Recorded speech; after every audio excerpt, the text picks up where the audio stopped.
เวลาเฮาหิวเข่าวเนาะเฮากินเข่าวนี่มันก็อิ่มยำนั่นเด้แม่นบ่แต่มันอิ่มอยู่เลยตลอดนี่คือสิดีกันเนาะบ่ต้องกินหลับตาลงยามใดบ่เห็นหงยามนั้นหางนี่เนาะตาสินนั่นแหละหาเครื่องอยู่ให้ความรู้สึกนึกคิดเจ้าของแน่อย่าไปมีความรู้สึกอยู่แต่กับผู้อื่นหลายพอใจมั่งบ่พอใจมั่งกับบุคคลสัตว์สิ่งของนั่นแหละลูกเต้าเล่าหลานญาติพี่น้องหมู่พวกเพื่อนฝูงเรื่องนั้นเรื่องนี้เฮาไปอยู่แต่กับเขาเฮาเลยรู้สึกบ่สบายใจกระวนกระวายฮ้อนห้นสารพัดแต่มันสิสร้างขึ้นมาความคิดเฮาละสร้างปรุงแต่งนึกคิดนั่นแหละสิบอกว่าตอนที่เฮามันกระวนกระวายร้อนรนหรือหิวข้าวหาหม่องสิกินเนาะแต่เฮากินข้าวยามใดเฮาก็อิ่มยามนั้นแหละอิ่มทุกครั้งเด้แล้วเป็นหยังเฮาก็บ่อยู่กับตัวเองเนาะมันจึงอิ่มอยู่เลยหลับตายามใดก็บ่เห็นหุงยามนั้นมืดตึ๊บอันบ่ตัดสินมื่นขึ้นมื่นตาขึ้นยามใดก็เห็นแต่อันนั้นเห็นแต่อันนี้ลองหลับตาเบิ่งมันก็มืดนั่นแหละปิดหูมันก็บ่ยินนั่นแหละแต่ว่าปิดจมูกบ่ได้เด้ตายมันบ่หายใจออกเพิ่นว่าปิดหูปิดตาซะมั่งในหลายๆอันหลายๆอย่างแล้วกลับขึ้นมาอยู่กับตัวเองพวกเฮานี่คนที่ฝึกไปแล้วทรงฌานเจริญฌานโดยอานาปานสติรู้จักแล้วว่าวิธีระงับความคิดฟุ้งซ่านต่างๆระงับความคิดไปหาบุคคลก็หาเครื่องอยู่ให้เจ้าของอิ่มอยู่ตลอดตัวคนเฮามันหิวทางจิตวิญญาณจักว่าหิวทางความคิดอยากให้ผู้อื่นยอมรับความคิดเจ้าของอยากให้ผู้อื่นยอมรับความเห็นเจ้าของอยากให้ผู้อื่นยอมรับความรู้สึกเจ้าของจึงเรียกว่าทางจิตวิญญาณจิตคือผู้คิดผู้นึกวิญญาณคือความรู้สึกอยากให้คนยอมรับความคิดเห็นเจ้าของจากการได้ยินได้ฟังได้รู้ได้เห็นได้เป็นมาตามความพอใจนั่นวิญญาณเจ้าของเอง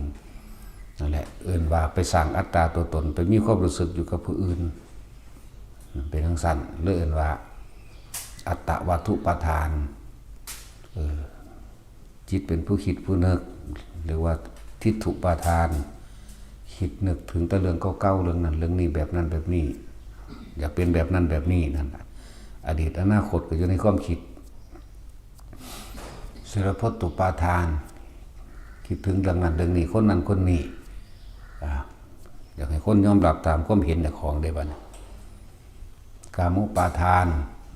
ตามความยินดีพอใจเจ้าของพอใจรูปร่างลักษณะท่าทางบุคคลสัตว์สิ่งของเรื่องใดรสแนวใดกลิ่นแนวใดรูปรสกลิ่นเสียงแบบใดก็อยากให้ผู้อื่นยอมรับสิ่งที่เจ้าของนั้นยึดไปนั่นแหละว่ากามุปาทานอัตตวัตถุปาทานนั่นแหละตัวตนของเจ้าของเองแท้เกิดขึ้นมาแล้วที่ตัวเองยึดแต่ว่าบ่รู้ว่าตัวเองยึดถือว่ากลับมาอยู่กับตัวเองมั่งเครื่องอยู่พวกเขามีบ่ทุกคนล่ะทดสอบทดลองเฮ็ดเบิ่งต่างเฮาเฮ็ดเรียกว่าเอาผลสมาบัติมาเฮ็ดเลยได้อันพวกคนบ่สิเข้าใจมันหาศัพท์มาใส่ให้เกิดความเข้าใจยากเพราะว่าคนบางคนก็บ่ทันได้เป็นบางคนก็บ่ทันได้รู้ว่าคือหยังบางคนก็รู้อยู่แต่ว่ายังสงสัยว่าคือหยังนิ่มๆนวลๆอันนี้เลยหาเริ่มต้นแรกแต่เขาฝึกเป็นแล้วชินกับปฐมฌานได้แล้วก็ที่นี่เขาหูจักว่าทุติยฌานคืออย่างขั้นที่สองมีเฉพาะอาการปิติเกิดขึ้นเห็นไหมอาการปิติเกิดขึ้นน่วงอยู่บนกลางคิ้วกลางหน้าผากบางที่มันก็เคลื่อนไปบนหัวบนหนังหัวเฮานั่นแหละหนังศีรษะนั่นแหละเริ่มนาบนิ่มอยู่บัดนี้ก็เพิ่มพูนผลแห่งสมาบัติตัวหนึ่งอีกตอนที่มันอยู่ในระหว่างการคิ้วกลางหน้าผากตอนที่มันขึ้นมาบนหัว แย้มปากน้อยๆสูดลมหายใจเข้าลึกๆซาๆเพิ่มผลแห่งสมาบัติมันจะเฮ็ดให้สมองปลอดโปร่งในระหว่างทำกลางใต้หัวกะโหลกของเฮานั่นน่ะรู้สึกว่าปลอดโปร่งโล่งไปบ่ว่าตั้งแต่ทั้งในทั้งนอกก็เป็นนิ่มน่วงรอบหัวบางทีก็ขนลุกขึ้นระหว่างท้ายทอยก็งอนลุกเย็นๆลุกแบบที่อื่นว่านิ่มน่วงไปเบิดนั่นแหละผ่อนคลายเหมือนกับว่าเฮาเอาอันใดอันหนึ่งในส่วนของร่างกายสมองเฮ็ดให้สมองปลอดโปร่งเฮาอาศัยอยู่ด้วยธาตุอันนี้ธาตุดินนั่นแหละสมองก็ดีบางเฮ็ดบางเด้อพวกกันเจ็บไข้ได้ป่วยออดๆแดดๆเล็กๆน้อยๆเวลาเฮานิ่ง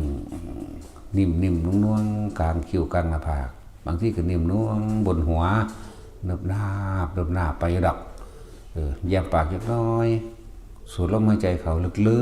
กๆยาวๆเฮ็ดเดี๋ยวนี้ก็ได้เลยของมันเป็นอยู่แล้วแม่วืดขึ้นเดี๋ยวนี้ครับนิ่มน่วงถ่ายท้อยมื้อนี้สิขึ้นมาสิรู้สึกว่าเป็นโล่งๆ 2-3 เทื่อนั่นน่ะเป็นโล่งๆโปร่งๆอยู่ในกลางสมองเจ้าของเองน่ะเฮ็ดไปพวกอันเป็นไมเกรนพวกเป็นโรคเส้นเลือดในสมองตีบเกี่ยวกับนั่นแหละเกี่ยวกับบนหัวนั่นแหละนะจึงบอกว่านี่แต่เฮาเฮ็ดจังซี่ได้เฮาก็ซื้อลึกๆเหมือนคือเฮากินข้าวนี่แหละเฮากินข้าวยามใดเฮาก็อิ่มยามนั้นถ้าเฮากลับมาอยู่ในตัวเองเวลาใดแล้วเฮาก็หาวิธีเพิ่มพูนมันขึ้นตัวนิ่มน่วงขึ้นมาแล้วรู้สึกว่าปลื้มปิติมันก็อิ่มทั้งวิญญาณเด้อันนี้อิ่มทั้งความรู้สึกบ่ได้ไปพอใจแล้วบ่พอใจกับผู้อื่นบ่นั้นก็เพิ่มขึ้นใส่วิธีเพิ่มขึ้นโดยการแย้มปากล่ะเกิดรู้สึกโล่งโปร่งแต่ให้อยู่จังสี่เบิดมือมันบ่มีความหิวเลยหิวทั้งวิญญาณคือรับรู้แห่งความรู้สึกไม่พอใจหรือบ่พอใจแหละมันเกิดกลายเป็นความอิ่มเอิบอยู่ในนี่แหละถ้าเฮาเฮ็ดอยู่จังสี่จับจุดได้จับจุดหรือว่าจับทางของมันได้เฮาก็สามารถที่จะใส่ความรู้สึกที่มันเคลื่อนนิ่มๆน่วงๆบนหัวบนท้ายทอยบนขมับตลอดทั้งในกลางสมองของเฮาเองเฮาก็สามารถใส่ความรู้สึกนี่เคลื่อนลงมาให้อยู่ระหว่างทำกลางอกเต็มได้นะเต็มอกเลยก็ได้นะนั่นแหละจังว่าฝึกเอาเฮ็ดไปเฮ็ดมาทดสอบทดลองมันทั้งเป็นดอกเว้ยมันเฮ็ดทีเดียวสิมันได้โลดเฮ็ดไปทดสอบทดลองจับต้นส้นปลายเดี๋ยวก็จับจุดเคล็ดลับมันได้ดอกหน้าให้มันลงมาความรู้สึกที่มันโปร่งๆอยู่ในระหว่างในกลางสมองนี้ในขมับหรือในไถ่ท้อยที่มันน่วงใส่กันกับความรู้สึกถ้าเฮาดึงมันลงมาได้แล้วเนี่ยมันสิอิ่มเอิบเต็มอกเลยนี่เต็มหน้าอกเลยกว้างความรู้สึกบนหัวแบบใดความรู้สึกหน้าอกแบบนั้นนั่นแหละจังว่าหาเครื่องอยู่สลับบัดนี้สลับกันไปสลับกันมาปรับธาตุก็ว่าเด้ออาการปิตินี่ดูว่าเป็นอาหารใจอยู่แล้วเป็นอาหารของหมู่พรหมนี่ต้องมีอุเบกขาเป็นตัวกลางจึงเรียกว่าพรหมความคิดเฮาบ่นึกความคิดเฮาบ่ไปคิดถึงบุคคลนั้นสัตว์นั้นสิ่งของนั้นเรื่องราวนั้นงานนั้นบ่อยากได้อยากดีบ่มีบ่เป็นอีหยังอาหารใจก็ว่า เปรียบเทียบอาการปิติหมู่พรหมทั้งหลายทุกสั้นย่อมมีปิติเป็นเครื่องอยู่แต่ว่าเฮาอยู่แบบพรหมบังก็ดูเพราะว่าพรหมวิหารสิมีเมตตาถ้าเฮาเมตตาตนเองโดยการเฮ็ดให้ตัวเองมีความสงบสุขอิ่มเอิบได้ก็นั่นก็คือเฮาซอยเหลือตนเองแล้วเป็นกรุณาแล้วก็นั้นเฮาก็ยินดีในตนเองแล้วเป็นมุทิตาแล้วก็นั้นก็มันก็ไหลเข้าไปสู่อุเบกขาตัวความรู้สึกอันเป็นอุเบกขานี่แหละจังว่า ถ้าบ่มีผู้บอกผู้สอนผู้ฝึกให้พาฝึกให้บ่ฮู้จักความรู้สึกของคำว่าอุเบกขานี่มันเป็นความรู้สึกที่บ่มีความรู้สึกความรู้สึกคำว่าพอใจของคนเวลาเฮาได้ของที่มันถูกใจยิ้มแย้มแจ่มใสหัวเราะเบิกบานเว้าย่องของที่ได้หรือได้คุยกับคนที่ถูกใจกันมีหัวเราะมีตบมือแสดงท่าทางเบิกบานได้เวลามันพอใจเวลามันบ่พอใจเด้หน้าขมิ้วคิ้วขมวดกัดแขวกัดข้างแสดงลักษณะท่าทางฟึดฟึดฟัดฟัดเบาเสียงกระโซกหกห้ากระแทกแดกดันแต่ความรู้สึกอุเบกขานี่บ่มีเด้เพราะว่าทุกคนบ่ค่อยอยู่กับตนเองมันมีอยู่แต่ว่าคนบ่เคยค้นหาตนเองก็เลยบอกว่ามันบ่มีหรอกถ้าผู้ใดบ่ฝึกเพราะว่าเฮานี่ไปสุขกับคนนั้นไปพอใจกับเขาไปทุกข์กับคนนั้นไปบ่เจ้าใจกับเขานั้นสัตว์นั้นสิ่งของนั้นแม้กระทั่งอากาศบ่พอใจหนาวบ่พอใจร้อนลองมาอยู่กับตัวเองมึงเด้อมันสิละความคิดเห็นต่างๆออกเบิดตนเองก็อาศัยลมหายใจเป็นเครื่องกระทำเข้าถึงตัวอะไรเรียกว่าให้อยู่ถ้าเฮาเล่นอยู่ตะกับเฉพาะเฮาเองหนุ่มน่วงกลางหน้าผากบนหัวมั่งแย้มปากเขายาวเข้าออกเฮ็ดเล่นไปเล่นมาอยู่หั่นแหละมันก็ใส่ความรู้สึกมันเลื่อนลงมาตรงกลางหน้าอกนี่เราเอิ้นว่าเพิ่มพูนมันเฮ็ดให้มันเกิดขึ้นให้มันอยู่กับตัวเองความรู้สึกของอุเบกขามันเป็นแบบนี้มันสิแผ่ซ่านออกมาเพิ่นเลยเอิ้นว่าปีติภาษาบาลีว่าปีติก็แปลว่าเมื่อจิตผ่อนคลายแล้วเกิดความปัสสัทธิแปลว่าจิตผ่อนคลายบ่มีเรื่องกังวลเพราะไม่คิดถึงเพราะว่าไปหาคิดถึงบุคคลสัตว์สิ่งของนั้นนี่เรื่องนั้นนี่มันก็เลยผ่อนคลายออกเมื่อมันผ่อนคลายอีกออกแล้วมันก็เหมือนว่ามันนอนนิ่งมันสบายของมันเองอาการปีติเลยออกมาแสดงออกทางร่างกายแสดงออกแบบนี้แสดงออกโดยการบ่ได้คิดหยังเด้บ่คือพอใจและบ่พอใจเลยความบ่พอใจก็แสดงออกโดยการคิดหาเหตุผลมาประกอบความเห็นเจ้าของด่าเขาว่าเขาคนนั้นคนนี้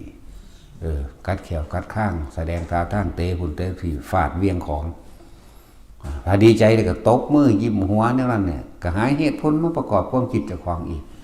นั่นแหละพอใจหรือบ่พอใจย่อมประกอบหรือพวกความคิดเห็นสรุปความเห็น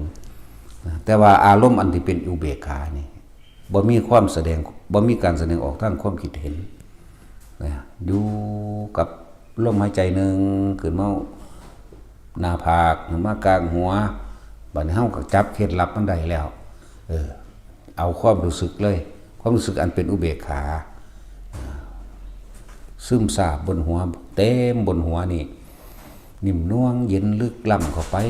เฮ็ดไปเฮ็ดมานะ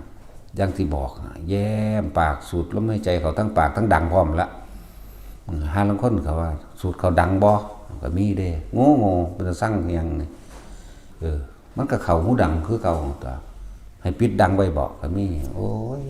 ว่าก็หินกูคือดีใจก็หน่อยอยู่ครับ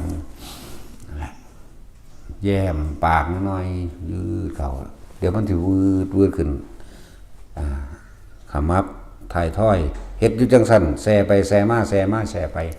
แช่ในความอิ่มของมันเองมันนั่งจับความรู้สึกได้ดอกว่าเคลื่อนลงทำกลางอกแบบใด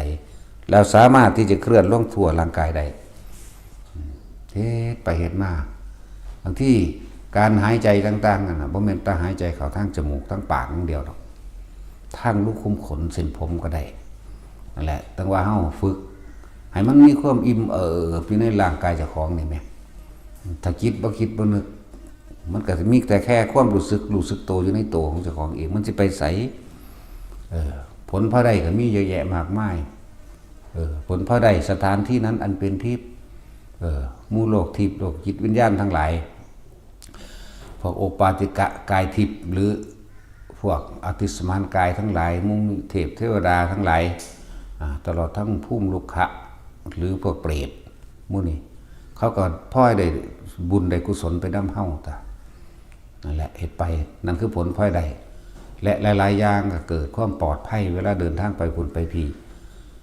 เพราะว่าสิเป็นเดินทางอุบัติเหตุต่างๆแม้กระทั่งการเงินและการงานถ้าเขามีความสงบนิ่งลงไปในบุญมันเกิดเจ้ากรรมนายเวรมาในรูปแบบต่างๆเขาได้รับส่วนบุญเขาสงบเขาเย็นใจเหมือนกับพ้นท่วงหนี้แหละแต่มันได้หนี้แล้วมันบ่มาอีกดอกพ้นท่วงหนี้ก็ดีแต่เขาได้หนี้ของเขาแล้วเขาก็บ่มาหาเฮาดอกเหมือนกับการใส่หนี้แล้วพวกเฮาบ่ฮู้อานิสงส์มันหลายแต่ว่าจุดหมายสุดท้ายมันนึงพุ่นละเมื่อจิตไม่คิดไม่นึกไม่ถึงจิตไม่มีที่ตั้งหมายถึงคิดถึงคนนั้นญาติพี่น้องลูกเต้าเล่าหลานคิดถึงเลือกสวนไรหน้าคิดถึงเรื่องราวต่างๆเนี่ยหน่อยจิตมีที่ตั้งคิดไปนั่นเองแต่ว่านี่จิตไม่มีที่ตั้งอยู่กับความรู้สึกในกายของเขาเองจิต1.1ความรู้สึกที่เป็นหนึ่งจิตตรงนี้บ่ได้มีที่ตั้งก็เกิดอารมณ์บ่ได้มันบ่มีของคิดมันบ่คิดมันบ่นึกมันบ่ปรุงบ่แต่งเกิดความสงบแล้วถ้าเฮาเฮ็ดจนบ่อยมากเกิดความมีชินญาณะหมายถึงรู้ความรู้ต่างๆก็เกิดเมื่อความรู้ต่างๆก็รู้นี่มีความรู้กว้างญาณะแปลว่าญาณนี่แปลว่ารู้หลายอันหลายอย่างแหละทุกอย่างก็แค่นั้นแหละอนิจจังอนัตตาเบิดเกิดขึ้นเป็นธรรมดาเสื่อมโทรมเป็นธรรมดาบ่มีอย่างจีรังอย่างยืนมันก็เพิกเฉยมันก็บ่นำเข้ามาคิดเมื่อมันบ่นำเข้ามาคิดเพราะว่ามันเห็นอนิจจังอนัตตาทุกข์ก็เกิดขึ้นบ่ได้พบก็ดับนึงดิเฮ็ดไปเถอะไปเรื่อยฝึกไปมันที่สำคัญบาดสิตายพุ่นล่ะบาดสิตายมันสิแล่นเข้าล่มเองดอกล่มอยู่กับล่มนิ่งแน่ไปความคิดของเฮาบ่แล่นไปหาผู้นั้นบ่แล่นไปหาผู้นี้มันก็รู้อยู่กับลมหายใจนั่นแหละตายในลมหายใจอย่างน้อยๆก็อนาคามีแล้วว่ะเพราะว่าเฮาบ่ไปคิดถึงคนบุคคลสัตว์สิ่งของเว้าเรื่องละสังโยชน์10จังซี่บ่ต้องเว้าเลยก็ได้อยู่กับลมโลดนะตัดออกเบิดเลยล่ะเพราะว่าบ่คิดถึงบ่มีสักกายทิฏฐิวิกิกิจฉาศิลปตุปมาปฏิฆะกามราคะรูปราคะอรูปราคะมานะทิฏฐิอุทธัจจะแล้วก็อวิชชานี่ดับเบิดบ่มีอีหยังเข้าไปของข้าใดตายในลมเถอะจังน้อยๆก็อนาคามีฝึกให้มันชินตัวเกิดยังขึ้นกลับมาล่มเกิดยังขึ้นกลับมาล่มถึงพอเว้าเรื่อยๆอยู่คิดยังบ่ออกบอกยังบ่ถูกหาคำตอบบ่ได้จะไปใส่ใจสิเอาเหตุและผลตั้งนั้นกลับขึ้นมาสู่ลมหายใจเข้าสู่จุดอุณโลมเข้าสู่ความว่างเข้าสู่ความเป็นอุเบกขาเกิดความเคยชินมันก็บ่สนใจเองนั่นแหละทุกคนฝึกได้เลยทุกคนมานี่ฝึกได้เบิดนั่นแหละเพราะ